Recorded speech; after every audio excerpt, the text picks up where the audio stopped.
Tonight we welcome Joseph Coohill, who'll talk about his book, Ireland, A Short History.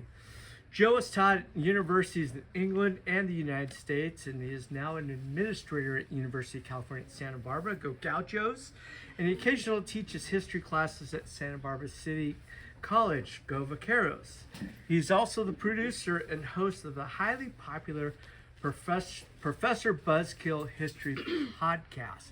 Please welcome Joe Coohill.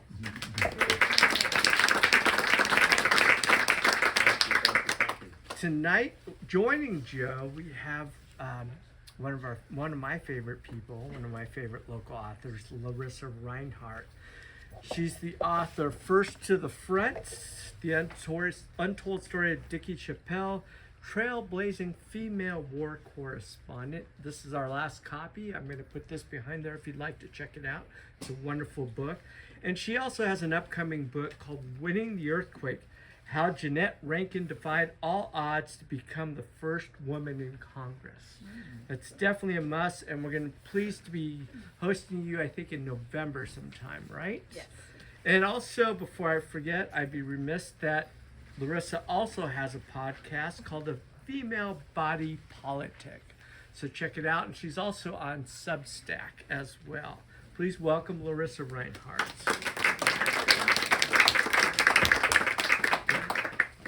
Well, thank you. I am so grateful and so glad to be here with Joe, but I'm going to turn it over to Joe because I know he wants to say a couple personal thank yous and start us off with a wonderful reading from your book. So tell us about Joe. Oh, well, first of all, I want to say Larissa's Substack is absolutely wonderful reading. Wonderful reading.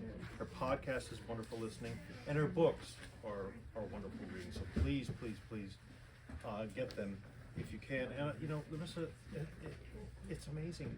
We know the best people. We do know the best people. It turns out. I have friends here from work. I have friends here that I've known since the 20th century. I have friends here from the Newcomers Club. And we're in the best bookstore in the Western Hemisphere. Am I right about that?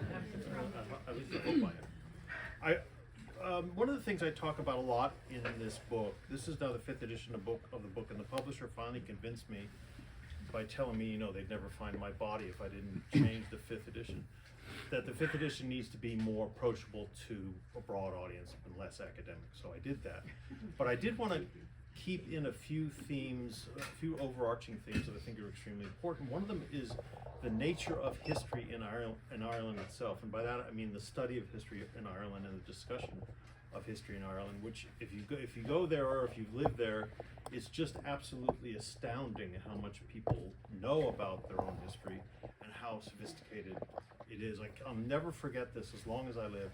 It's a long story, but my paternal ancestors a long time ago are from Western Galway. I was in a pub there once, and someone started talking to me about Cormac O'Grada and his economic interpretations of the Irish famine. And I said, well, okay, that's great. And this guy was telling me, eventually he gave me detailed discussions of it. Wow, this is amazing. What do you do for a living? Oh, I'm a farmer. I'm just over here. This is the type of importance that Irish people hold on history. So what I wrote at the very end of the book, what I wrote as the final theme is, the theme of history itself has been highly visible in this book, stated in introduction. Perhaps in no other country has history and the work of professional historians been so important to cultural and political life. Different and sometimes widely divergent ideas of Irish history have been used as justifications for political organization and action, for violence, and for attempts to create specific types of cultures on both sides of the border. This is particularly true of the teaching of history in schools in the Free State and Republic and in Northern Ireland from the 1920s to the 1980s. Deliberate renderings of history have been used to craft cultural belief. Part of the importance of history within Ireland's past is shown in the questions of memory.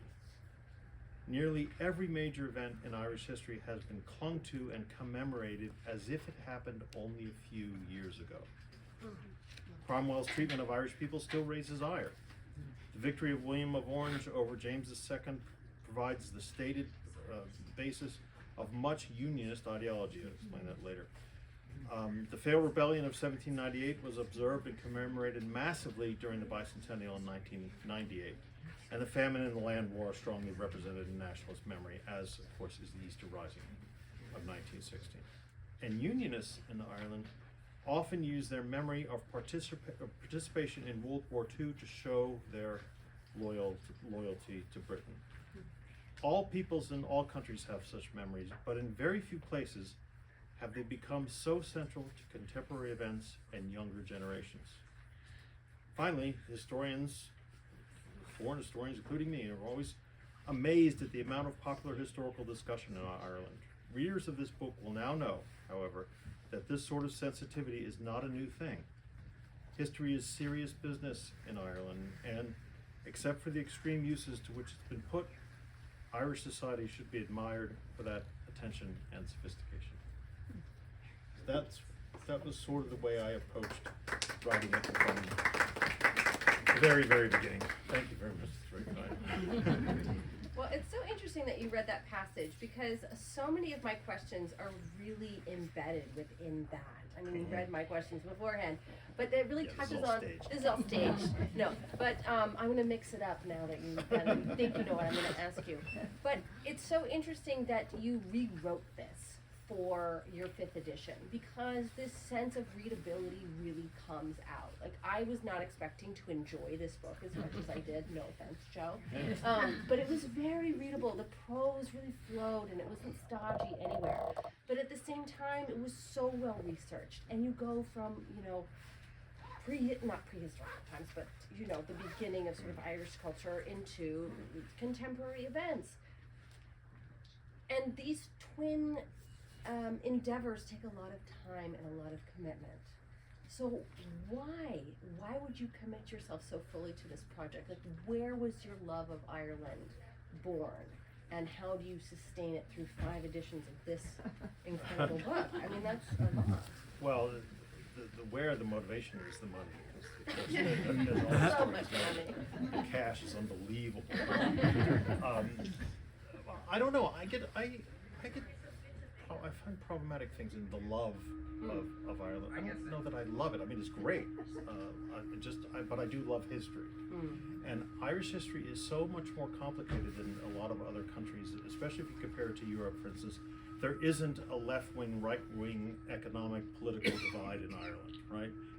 Their traditional political divides come from something very different. No major scale industrialization. All these kinds of things are so divergent from most of Europe and from the United States, but also because it's so contested. I mean, if anyone's been to Ireland or spent a long time there, Americans especially, the first thing we notice is, God, this isn't anything like New York and Boston. Ireland is completely unlike Irish America, and when I first went in '79, that's what shocked me the most. And then when I studied in the '80s, I was shocked even more, and then it just kept getting more and more shocked, and I wanted to tell other people how that aspect of Ireland makes it more interesting than the stereotype. Absolutely. So, and the other thing that you mentioned that really caught my attention in this first opening paragraph that you read was how important history is to folks in Ireland and how much it's discussed. And then in your book, you talk about this revival of Gaelic culture as sort of spearheaded by the famous poet, William Butler Yeats, who I am a fan of, and I've read much of his work. And I've read a number of his essays where he talks about going out into the countryside and recording these fairy folk tales and lying down in the peat moss and experiencing what they were, about. To what degree did this culture of oral history and oral storytelling contribute to the contemporary immediacy of history that you mentioned? Well, that's a great question, and I'm glad you asked it, because it's not only what was known as the Anglo-Irish Literary Revival, which is where Yeats and all the poets and other people came from, but there's a whole big, what is known as a Gaelic revival, Gaelic resurgence in Ireland in the late 19th century, partly because of comparisons with, believe it or not, Hungary. Anybody Hungarian? Of Hungarian extraction? No? Oh, we didn't invite the right people. Some leading Irish nationalists were very impressed with the way the Hungarians sort of broke away a little bit from the Austro-Hungarian Empire, at least culturally, and promoted Hungarian cultural identity. And they said we should do that too, because it's obvious. We have our own sports, we have our own literature, we have our own language, et cetera, et cetera. So from the 1880s onwards, really to the 1920s, there was this thing called the Gaelic Revival, which of course includes the literary revival, but also includes things like the Gaelic League, which was founded to promote, but also try to revive and try to establish, preserve the Irish language. That turned out to be very successful. The Irish language would be dead by now if it weren't for the Gaelic League. Perhaps most importantly, and sports fans who would love to hear this, they decided to take traditional Irish sports and make them much more organized and much more fully played across the country. So the Gaelic Athletic Association, which is still going and is a great organization, revived Irish games, Gaelic football and hurling and other things, and they actually put a foreign sports ban on in schools and stuff, so you can only play Gaelic football, you can only play hurling. If you've ever seen hurling, you'll know it's probably the greatest game in the world. Anyway, all of this was very conscious effort to do this, and this was done by leading people. So again, that just has always brought me back to the idea that people actually sat down and thought, we need to revive or create new or improve the Irish culture we have, so that we're not overwhelmed by British music hall, or not overwhelmed by when American records started coming. We're not overwhelmed by that. And I think that's very admirable in many ways. Now, I'll say this a million times before I leave, Irish people aren't completely locked into this own culture. They aren't step dancing every time they go to the store or anything like that. And Irish traditional music, you probably hear more of that in Ireland than you do anywhere else. But you also hear the most popular person in Ireland is Taylor Swift. It's a normal country, a normal culture. So that revival was very important, and it helped sort of push the emotional nationalism that helped bring about independence eventually. But please don't exaggerate that. All Irish kids, not all Irish, kids who follow Irish sports anyway, also follow an English football team. So they'll be wearing shirts for Manchester United or Arsenal or anybody else.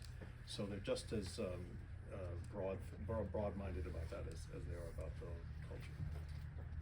So I guess that's very interesting to me, right? Because there's two sides of being very steeped in your culture, which Irish folks are not only, but that they do have this sense of this deep sense of culture, this deep sense of history.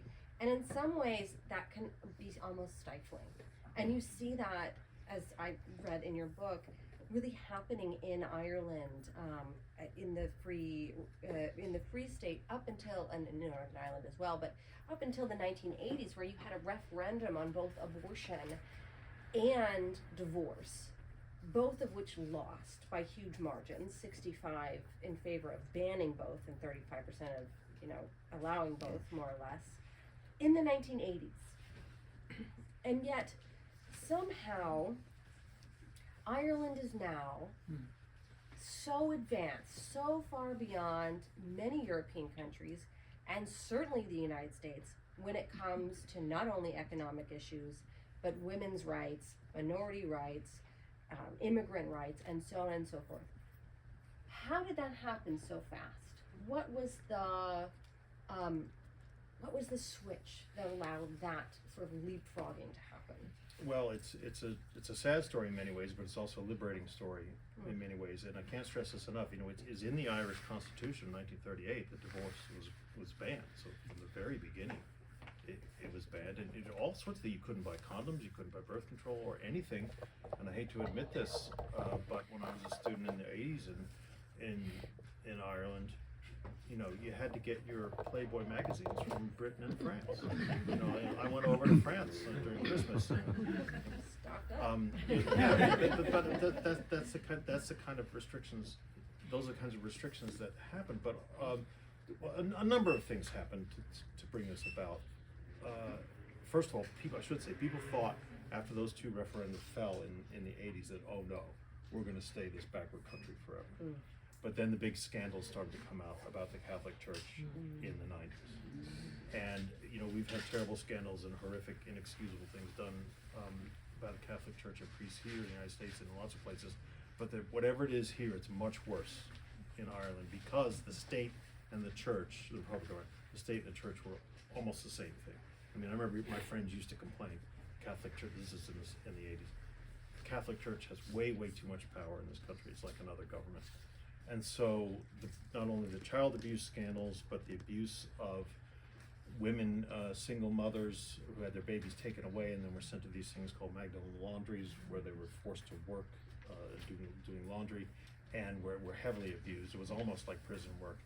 And then people discovered that the government was paying for some of its work to be done at these Magdalene laundries and other social welfare institutions that the church had set up. And so it really looked like this is not only immoral but highly corrupt. And so opinion switched on a dime. Really? Wow. As I say in the final chapter, I think Ireland now is one of the least Catholic countries in Europe. Spain, Portugal, Italy have much higher participation in Mass and things like that. People call themselves Catholic in Ireland, but they aren't really. Young people just forget it. What priests say means absolutely nothing to them. Some of them might go to Mass or go to weddings and things like that, just out of a sure, you know, cultural tradition. But if you take my lifetime, there was a bishop who died in the 70s, and he was just, you know, he's not the Pope, but his funeral mass was so big they had to hold it outside in Ireland, in the rain, in the streets of Dublin. All these streets radiating out from the cathedral were full of people kneeling, you know, going through the whole thing of Mass. Well, by the year 2000, all of that was gone. So we have now, in the 21st century, referendum on allowing divorce is now part of the amendment to the Constitution. Gay marriage is now an amendment to the Constitution. All sorts of things. Ireland has leapfrogged, frankly, well, now in the United States we're now going backwards, but Ireland leapfrogged a lot of places within 10 or 20 years, and I think it's because the scandals were so bad, and they affected both people's impression of what the church was and their impression of what the government was. And so you don't have Irish politicians going to Mass anymore. For instance, that would be seen as a dumb thing to do because it would be a bad image. You don't have, all that sort of stuff in terms of the state opening Parliament is all secular now. The example I use in the book is it's most starkly evident in the way the Catholic Church is treated in comedy. Has anyone ever seen the great show, Father Ted? No. Okay. Well, again, we need more Hungarians. Father Ted was a sitcom in the 90s about priests, and it made fun of the priests, but it made fun of them for, you know, betting on horses on the side or excessive drinking or things like that. And it was extremely funny, but it was very gentle and stuff like that, hugely popular. Well, in the 21st century, in the 2015s-ish, Father Ted was produced in Britain. It was done by Irish people, but it was actually produced in Britain and shown on British TV and Irish TV. But anyway, Ireland has a national broadcasting system called RTE, Radio Television Éireann, and they didn't want to air Father Ted, probably couldn't have made them. But anyway, I'm getting to this thing. There's a new show called Savage Eye, a comedy show, which is produced and run by RTE, the state government television. So it's like it's like the Irish BBC. And regularly on Savage Eye, which is also hilarious, Catholic priests are depicted as depraved and child snatching off the streets, and everyone's laughing their heads off. So, you know, to have this sort of thing happen so quickly is astounding. And again, I think once the veils dropped from their eyes, they realized, oh, this is horrific and it must stop. Yeah. Well, thank you. And as much as I want to keep chatting with you, I also want to open up to the audience. There's so many of you. So, yeah, time flies. Once I mention Father Ted, I can't stop. Go on YouTube. Oh, Doug. What about the role of the European Union in terms of Ireland's accelerating the 21st century? That European Union has been an undeniable wonderful thing for Ireland. They joined the minute they could. They sworn to join the same year that Britain did, and it's been great. They are a net beneficiary from the European Union. They pay a certain amount of taxes to the European Union, but they get more money in return. It has improved certain things like student travel, but also things like industry tremendously because they can get all the German scientists they want. In fact, the joke in Ireland when Brexit was being debated in the United Kingdom was, what are you, crazy? You know, and literally crazy. And so ever since that happened, Ireland has been in this position, well, you blew it, and we're going to take those benefits. So French and German industry, French and German students, Spanish, all sorts of people come to Ireland now who may have gone to Britain in the past. So I'm a big fan of the European Union for 1,000 reasons, and my students can't stand to hear me talk about it endlessly, but that's one of them. In terms of civil rights as well, or just the economic? Well, no, it's mainly the economic things. A lot of the civil rights things that happened, that improved in Northern Ireland especially, were done before the entry into the European Union in the late 60s and early 70s. I can't imagine Brussels cracking down on the British government for its treatment of people in Northern Ireland, but they might have done that, but reforms are put into place beforehand. I also wanted to ask about the tech revolution in Ireland and the American companies that Ireland is a tax haven for a lot of these It could be, companies. Yeah, well, they have a low tax rate, and so a lot of these companies headquarter there. And that gives them access to Europe too, so Yeah. anyway, the impact of that and I remember early Apple computers, a lot of them were made Apple, in yeah. Ireland, yeah. Yeah. I remember that, but I'm not an economic historian, so Oh, okay. I'll have to sort of slide by it.